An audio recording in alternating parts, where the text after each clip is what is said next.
Chapter 25. Though Mrs. Jennings was in the habit of spending a large portion of the year at the houses of her children and friends, she was not without a settled habitation of her own. Since the death of her husband, who had traded with success in a less elegant part of the town, she had resided every winter in a house in one of the streets near Portman Square. Towards this home she began on the approach of January to turn her thoughts, and thither she one day abruptly, and very unexpectedly by them, asked the elder Mrs. Dashwood to accompany her. Elinor, without observing the varying complexion of her sister and the animated look which spoke no indifference to the plan, immediately gave a grateful but absolute denial for both, in which she believed herself to be speaking their united inclinations. The reason alleged was their determined resolution of not leaving their mother at that time of the year. Mrs. Jennings received the refusal with some surprise, and repeated her invitation immediately. "Oh, Lord! I'm sure your mother can spare you very well, and I do beg you will favour me with your company, for I've quite set my heart upon it. Don't fancy that you'll be any inconvenience to me, for I shan't put myself at all out of my way for you. It will only be sending Betty by the coach, and I hope I can afford that. We three shall be able to go very well in my chaise, and when we are in town, if you do not like to go wherever I do, well and good, you may always go with one of my daughters. I am sure your mother will not object to it, for I have had such good luck in getting my own children off my hands that she will think me a very fit person to have the charge of you, and if I don't get one of you at least well married before I've done with you, it shall not be my fault. I shall speak a good word for you to all the young men. You may depend upon it." "I have a notion," said Sir John, "that Miss Marianne would not object to such a scheme, if her elder sister would come into it. It is very hard indeed that she should not have a little pleasure, because Miss Dashwood does not wish it. So I would advise you two to set off for town when you are tired of Barton, without saying a word to Miss Dashwood about it." "Nay," cried Mrs. Jennings, "I'm sure I shall be monstrous glad of Miss Marianne's company, whether Miss Dashwood will go or not, only the more merrier, I say, and I thought it would be more comfortable for them to be together, because if they got tired of me they might talk to one another, and laugh at all my old ways behind my back. But one way or the other, if not both of them, I must have. Lord bless me, how do you think I can live poking by myself, I who have always used till this winter to have Charlotte with me? Come, Miss Marianne, let us strike hands upon the bargain, and if Miss Dashwood will change her mind by and by, why, so much the better." "I thank you, ma'am, sincerely thank you," said Marianne with warmth. "Your invitation has ensured my gratitude forever, and it will give me such happiness, yes, almost the greatest happiness I'm capable of, to be able to accept it. But my mother, my dearest, kindest mother, I feel the justice of what Elinor has urged, and if she were to be made less happy, less comfortable by our absence, oh, no, nothing should tempt me to leave her. It should not, must not be a struggle." Mrs. Jennings repeated her assurance that Mrs. Dashwood could spare them perfectly well, and Elinor, who now understood her sister, and saw to what indifference to almost everything else she was carried by her eagerness to be with Willoughby again, made no farther direct opposition of the plan, and merely referred to her mother's decision, from whom, however, she scarcely expected to receive any support in her endeavour to prevent a visit which she could not approve of from Marianne, and which on her own account she had particular reasons to avoid. Whatever Marianne was desirous of, her mother would be eager to promote. She could not expect to influence the latter to cautiousness of conduct in an affair respecting which she had never been able to inspire her with distrust, and she dared not explain the motive of her own disinclination for going to London. That Marianne, fastidious as she was, thoroughly acquainted with Mrs. Jennings' manners, and invariably disgusted by them, should overlook every inconvenience of that kind, should disregard whatever must be most wounding to her irritable feelings in her pursuit of one object, was such a proof, so strong, so full of the importance of that object to her, as Elinor, in spite of all that had passed, was not prepared to witness. On being informed of the invitation, Mrs. Dashwood, persuaded that such an excursion would be productive of much amusement to both her daughters, and perceiving through all her affectionate attention to herself how much the heart of Marianne was in it, would not hear of their declining the offer upon her account, insisted on their both accepting it directly, and then began to foresee, with her usual cheerfulness, a variety of advantages that would accrue to them all from this separation. "I am delighted with the plan," she cried. "It is exactly what I could wish. Margaret and I shall be as much benefited by it as yourselves. When you and the Middletons are gone, we shall go on so quietly and happily together with our books and our music. You will find Margaret so improved when you come back again. I have a little plan of alteration for your bedrooms, too, which may now be performed without any inconvenience to anyone. It is very right that you should go to town. I would have every young woman of your condition in life acquainted with the manners and amusements of London. You will be under the care of a motherly good sort of a woman, of whose kindness to you I can have no doubt, and in all probability you will see your brother, and whatever may be his faults or the faults of his wife, when I consider whose son he is, I cannot bear to have you so wholly estranged from each other. Though with your usual anxiety for our unhappiness," said Eleanor, "you have been obviating every impediment to the present scheme which occurred to you, there is still one objection which, in my opinion, cannot be so easily removed." Marianne's countenance sunk. "And what," said Mrs. Dashwood, "is my dear prudent Eleanor going to suggest? What formidable obstacle is she now to bring forward? Do not let me hear a word about the expense of it. My objection is this, though I think very well of Mrs. Jennings' heart. She is not a woman whose society can afford us pleasure, or whose protection will give us consequence." "That is very true," replied her mother, "but of her society, separately from that of other people, you will scarcely have anything at all, and you will almost always appear in public with Lady Middleton.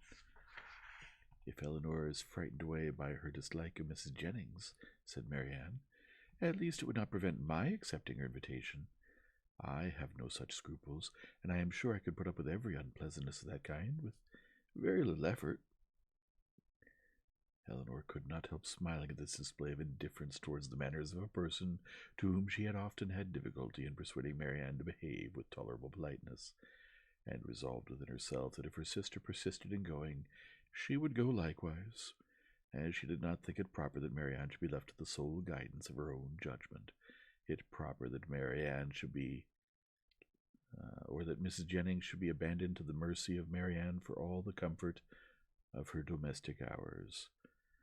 To this determination she was the more easily reconciled by recollecting that Edward Ferrars, by Lucy's account, was not to be in town before February, and that their visit, without any unreasonable abridgment, might be previously finished. "I will have you both go," said Mrs. Dashwood. "These objections are nonsensical. You will have much pleasure in being in London, and especially in being together, and if Eleanor would ever condescend to anticipate enjoyment, she would foresee it there from a variety of sources. She would perhaps expect some from improving her acquaintance with her sister-in-law's family." Eleanor had often wished for an opportunity of attempting to weaken her mother's dependence on the attachment of Edward and herself, that the shock might be less when the whole truth were revealed, and now, on this attack, though almost hopeless of success, she forced herself to begin her design by saying, as calmly as she could, "I like Edward Ferrars very much, and shall always be glad to see him, but as to the rest of the family, it is a matter of perfect indifference to me, whether I am ever known to them or not." Mrs. Dashwood smiled and said nothing. Marianne lifted up her eyes in astonishment, and Eleanor conjectured that she might as well have held her tongue.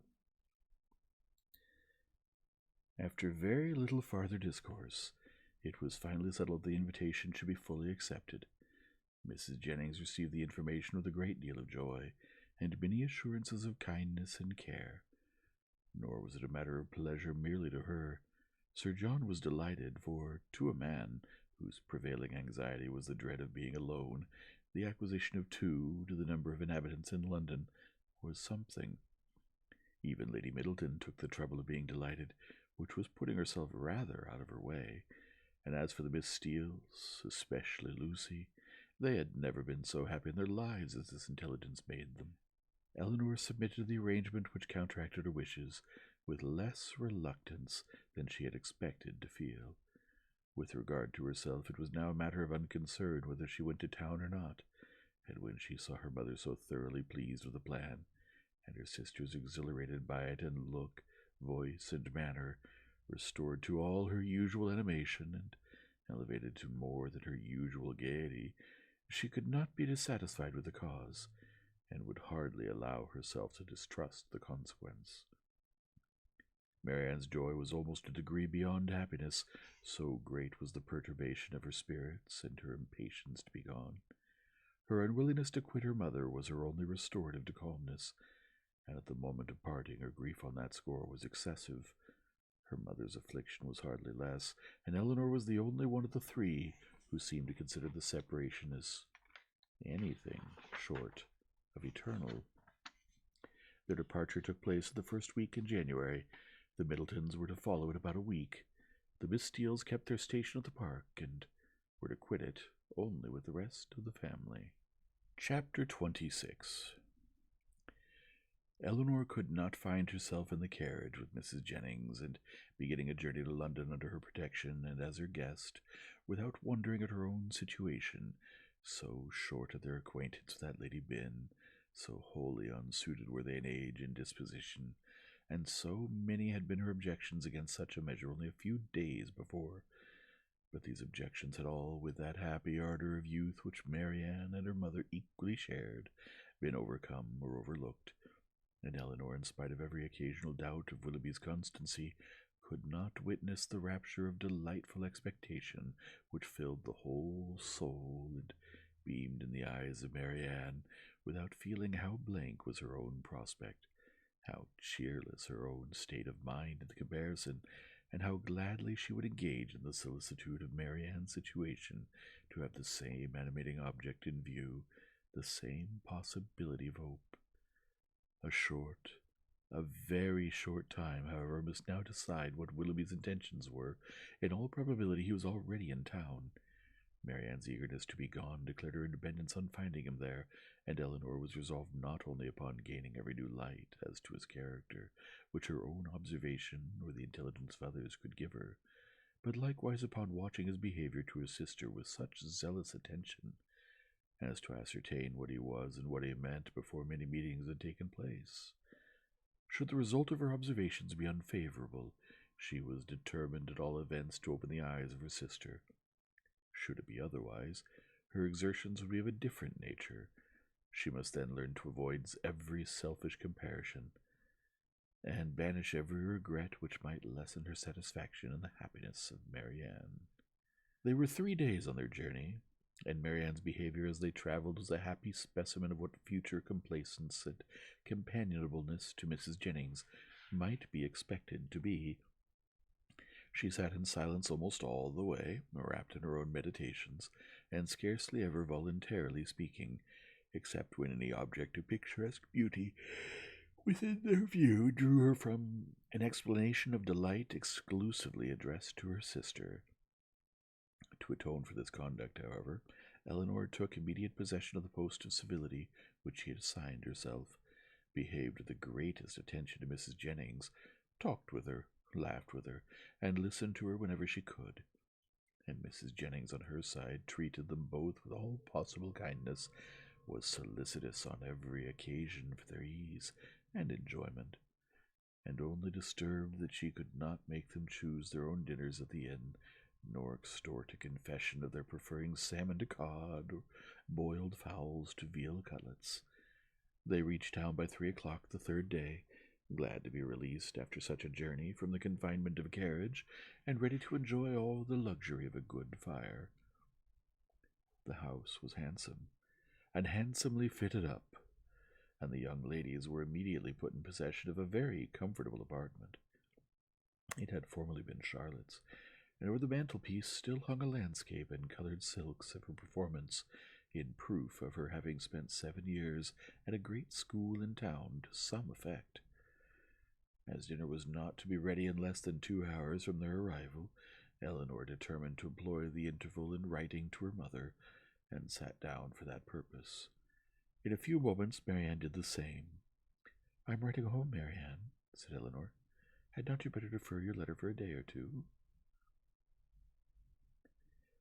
I am not going to write to my mother, replied Marianne hastily, and as if wishing to avoid any farther inquiry, Eleanor said no more. It immediately struck her that she must then be writing to Willoughby, and the conclusion which has instantly followed was, however mysteriously they might wish to conduct that affair, they must be engaged. This conviction, though not entirely satisfactory, gave her pleasure, and she continued her letter with greater alacrity. Marianne's was finished in a very few minutes. In length it could be no more than a note. It was then folded up, sealed, and directed with eager rapidity. Eleanor thought she could distinguish a large W in the direction, and no sooner was it complete than Marianne, ringing the bell, requested the footman who answered it to get that letter conveyed for her to the 2-penny cost. This decided the matter at once. Her spirits still continued very high, but there was a flutter in them which prevented their giving much pleasure to her sister, and this agitation increased as the evening drew on. She could scarcely eat any dinner, and when they afterwards returned to the drawing-room, seemed anxiously listening to the sound of every carriage. It was a great satisfaction to Eleanor that Mrs. Jennings, by being much engaged in her own room, could see little of what was passing.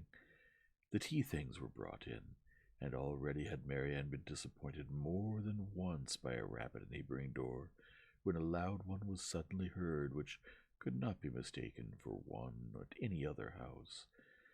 Eleanor felt secure of it announcing Willoughby's approach, and Marianne, starting up, moved towards the door. Everything was silent. This could not be borne many seconds. She opened the door, advanced a few steps towards the stairs, and after listening half a minute, returned into the room in all the agitation which a conviction of having heard him would naturally produce. In the ecstasy of her feelings at that instant, she could not help exclaiming, "Oh, Eleanor, it is Willoughby! Indeed it is!" and seemed almost ready to throw herself into his arms, when Colonel Brandon appeared. It was too great a shock to be borne with calmness, and she immediately left the room. Eleanor was disappointed too, but at the same time her regard for Colonel Brandon ensured his welcome with her, and she felt particularly hurt that a man so partial to her sister should perceive that she experienced nothing but grief and disappointment in seeing him. She instantly saw that it was not unnoticed by him, that he even observed Marianne as she quitted the room with such astonishment and concern as hardly left him the recollection of what civility demanded towards herself. "Is your sister ill?" said he. Eleanor answered in some distress that she was, and then talked of headaches, low spirits, and over-fatigues, and of everything to which she could decently attribute her sister's behavior.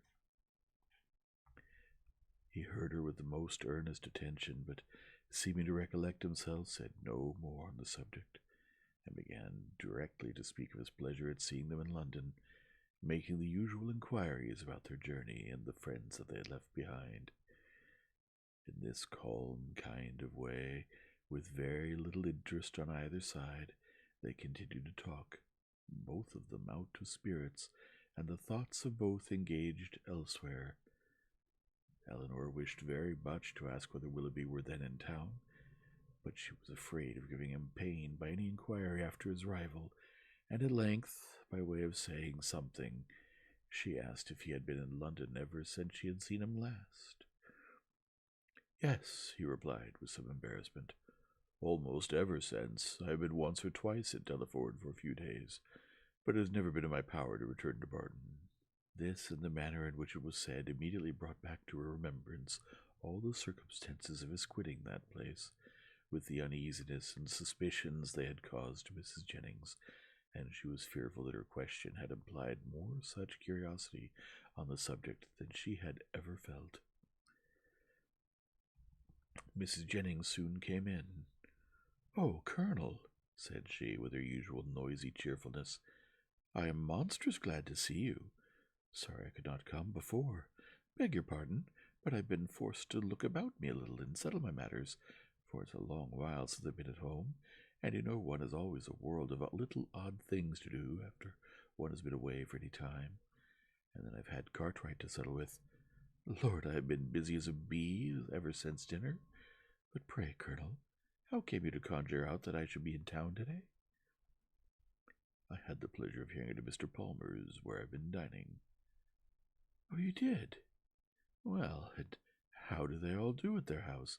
How does Charlotte do? I warrant you she is a fine size by this time. Mrs. Palmer appeared quite well, and I am commissioned to tell you that you will certainly see her tomorrow. Aye, to be sure, I thought as much. Well, Colonel, I've brought 2 young ladies with me, you see. That is, you see but one of them now, but there is another somewhere.